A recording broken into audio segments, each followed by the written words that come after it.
جو سندھ کی مختلف ٹورسٹ جگہ ہے وہاں آپ دوروں میں بڑی دلچسپی رکھتے ہیں. آپ نے سندھ دیکھا ہے بہت سارا. جی ہاں، میں نے کچھ دیکھا ہے. بہت سا تو میں نہیں کہہ سکتا، میں دعویٰ نہیں کر سکتا، لیکن مجھے بہت دلچسپی ہے.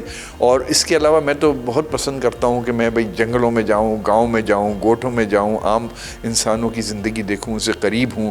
اور میرے خیال سے یہ گفتگو اضافی ہو جائے گی، ورنہ میں ضرور ذکر کرتا. میں ایک بار خیرپور گیا، گرمیاں شدید تھیں، تو میرا خیال تھا میں بہت سخت جان ہوں. تو میں خیرپور میں وہ جو گرووس تھے، جو آرچڈس تھے پام اس کے ڈیڈ پام کے، وہاں گیا. پھر میں نے جو وہاں مزدوروں کی حالت دیکھی، جس شدید گرمی میں وہ کھجور کو چھوارے میں تبدیل کر رہے تھے، وہ ناقابل برداشت چیز تھی. اس سے مجھے بڑا دکھ پہنچا.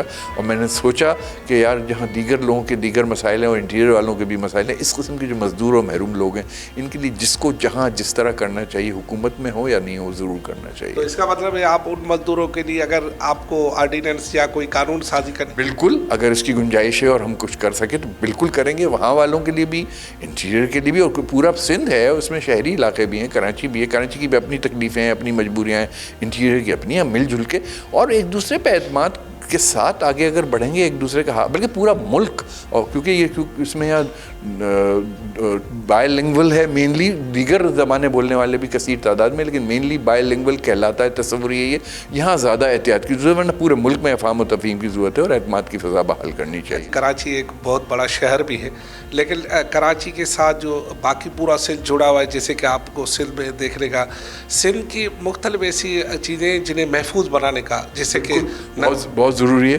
ہمیں اپنی جو ہے وہ نوادرات کا اور ہیریٹیج کا بالکل خیال کرنا چاہیے. نہ شہروں میں، بہرحال اس کے لیے وسائل چاہیے ہوتے ہیں، پیسے چاہیے ہوتے ہیں، اس کی ہمارے یہاں ضرور کمی ہے، لیکن انڈومنٹ فنڈ بھی اس حوالے سے ہے.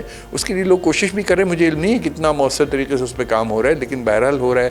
تو شہروں میں بھی. اور مثال کے طور پہ میں عرض کروں کہ 7 شریف میں جس قلعے کے بارے میں کہا جاتا ہے کہ اس کو پلٹ دیا گیا، وہ ایک بڑی خوبصورت جگہ ہے. اس کے سیدھے ہاتھ پہ نہر بہہ رہی ہے، سامنے دریا سندھ نظر آتا ہے. اگر آپ تو وہ ریسٹور ہو کے بہت ہی خوبصورت جگہ بن سکتی ہے، اور وہ ایک ریلیجس ٹورزم کا بھی ایک ذریعہ بن سکتا ہے. تو ایسی بے شمار چیزیں ہیں جن کو کیا جاتا ہے. ٹوپی اور اجرک کے بارے میں کیا خیال ہے؟ جی، ٹوپی اور اجرک جو ہے وہ بالکل ہمارے کلچر کا حصہ ہے. ہم سندھ میں پیدا ہوئے، سندھ میں رہ رہے ہیں. اسی طرح دیگر لباس بھی ہیں، شیروانی بھی ہے، ٹوپی بھی ہے، اور کرتا بھی ہے، پاجامہ بھی ہے. تو سب کو سب سے محبت ہونی چاہیے. اور ایک دوسرے کے اب ایک دوسرے کا لباس نہیں، ہمارا کامن لباس ہے، ہمیں پہننا چاہیے اور ہمیں اس کی عزت و قدر کرنی چاہیے.